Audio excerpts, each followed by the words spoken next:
എന്ന് പറയുന്നത് ഒരുപാട് പേരുടെ ഫേവറേറ്റ് സബ്ജക്റ്റ് ആയിരിക്കും. പക്ഷേ വേറെ ചിലരെ സംബന്ധിച്ചിടത്തോളം അവരുടെ ഏറ്റവും വലിയ വില്ലൻ ആയിട്ടുള്ള ഒരു സബ്ജക്റ്റ് ആയിരിക്കും മാത്സ്. അപ്പോൾ അങ്ങനെയുള്ളവർക്ക് വേണ്ടിയിട്ടാണ് ഇന്നത്തെ ഈ വീഡിയോ, മാത്സ് പഠിക്കാനുള്ള 5 കുറുക്ക് വഴികൾ.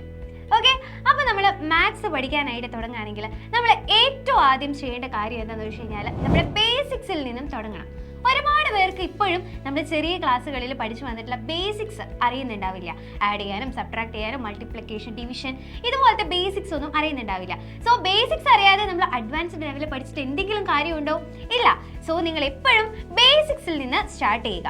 അത് മാത്രമല്ല, ഒരുപാട് പേർക്ക് മാത്സ് കുഴപ്പമില്ലാതെ ചെയ്യാനൊക്കെ പറ്റുന്നുണ്ടാവും. പക്ഷേ ചില പോയിന്റ്സ് അല്ലേ, എന്തെങ്കിലുമൊക്കെ ഒരു വീക്ക് പോയിന്റ്സ് എവിടെയെങ്കിലുമൊക്കെ ഉണ്ടാവും. ചിലപ്പോൾ നല്ലപോലെ ചെയ്യാൻ അറിയുന്ന ഒരാൾക്ക് ചിലപ്പോൾ ഡിവിഷനിൽ എവിടെയെങ്കിലുമൊക്കെ ചില ഡിവിഷൻ വരുമ്പോൾ കുറച്ച് ബുദ്ധിമുട്ടുണ്ടാവും. അപ്പം അങ്ങനെ ഒരുപാട് വീക്ക് പോയിന്റ്സ് നമുക്ക് ഉണ്ടാവും. സോ ബേസിക്സ് പഠിക്കുന്നതിനൊപ്പം തന്നെ ഏതാണ് നിങ്ങളുടെ വീക്ക് പോയിന്റ് എന്ന് മനസ്സിലാക്കി അത് നല്ലപോലെ പ്രാക്ടീസ് ചെയ്ത് ഇംപ്രൂവ് ചെയ്യാനായിട്ട് ശ്രമിക്കാം.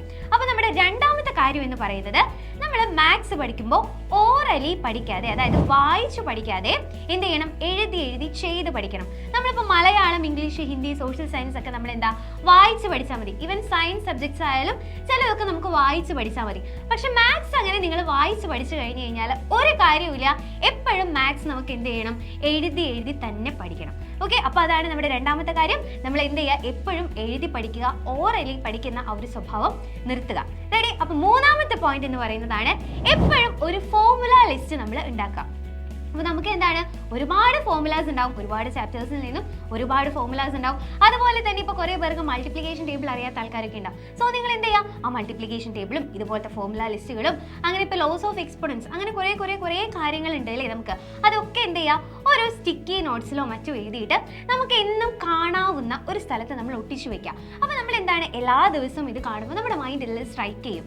സോ നമ്മൾ ഗ്രാജുവലി ഈ കാര്യങ്ങൾ നമ്മുടെ മൈൻഡിൽ ഇത് ഉറച്ചു നിന്നോളും. സോ അപ്പോൾ എക്സാമിൻ്റെ സമയത്ത് ചിലപ്പോൾ നമുക്കൊരു ഫോർമുല എഴുതുമ്പോൾ ഇവിടെ പ്ലസ് ആണോ മൈനസ് ആണോ അങ്ങനത്തെ ഒരു കൺഫ്യൂഷൻ ചില സമയങ്ങളിൽ നമുക്ക് ഉണ്ടാവാറുണ്ട്. സോ ഇതുപോലെ ഈ ഒരു രീതിയിൽ നിങ്ങൾ പ്രാക്ടീസ് ചെയ്ത് കഴിഞ്ഞ് കഴിഞ്ഞാൽ ആ ഒരു കൺഫ്യൂഷൻ നിങ്ങൾക്ക് ഒഴിവാക്കാം.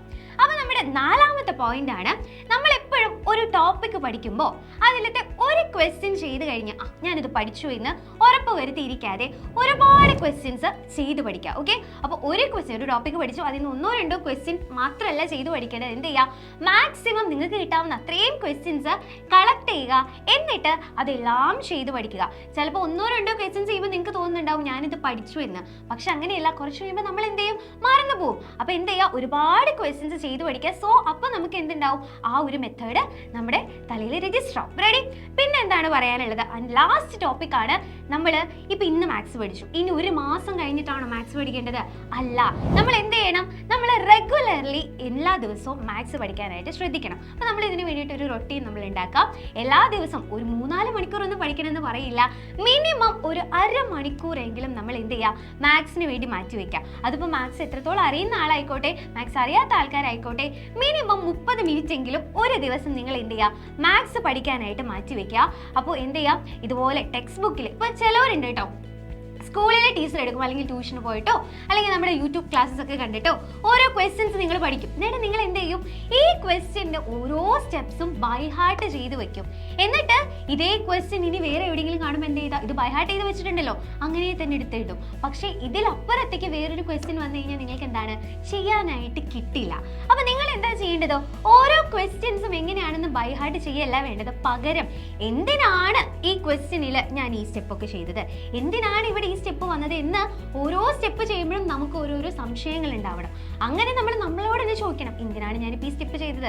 അല്ലെങ്കിൽ നമ്മുടെ ടീച്ചറോട് ചോദിക്കുക, ടീച്ചർ ബോർഡിൽ ഒരു സ്റ്റെപ്പ് എഴുതിക്കാണ്, എന്തിനാണ് മിസ് ഈ സ്റ്റെപ്പ് ഇവിടെ എഴുതിക്കുന്നത്, എന്തിനാണ് ഈ ക്വസ്റ്റ്യൻ നമ്മൾ ഇങ്ങനെ ചെയ്യുന്നത്?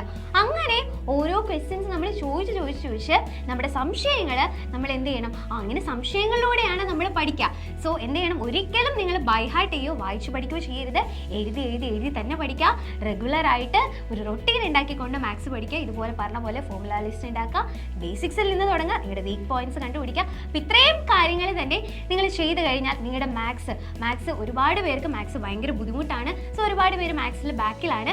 അപ്പോൾ ഈ കാര്യങ്ങൾ ചെയ്ത് കഴിഞ്ഞ് കഴിഞ്ഞാൽ ഈ ബാക്കിലായി നിൽക്കുന്ന ആൾക്കാർക്കൊക്കെ നല്ലൊരു ഇമ്പ്രൂവ്മെന്റ് ഉണ്ടാവും. സോ ഇനി നിങ്ങൾക്ക് എന്താണ്, അപ്പോൾ മിസ് ഒരു കാര്യം ഇതിൽ പറഞ്ഞിട്ടുണ്ടായിരുന്നു, നമ്മൾ ഒരു പോയിന്റിൽ ഒരു ടോപ്പിക്ക് പഠിക്കുമ്പോൾ അതിൽ നിന്ന് ഒരുപാട് ക്വസ്റ്റ്യൻസ് ഒക്കെ ചെയ്ത് പഠിക്കണമെന്ന്.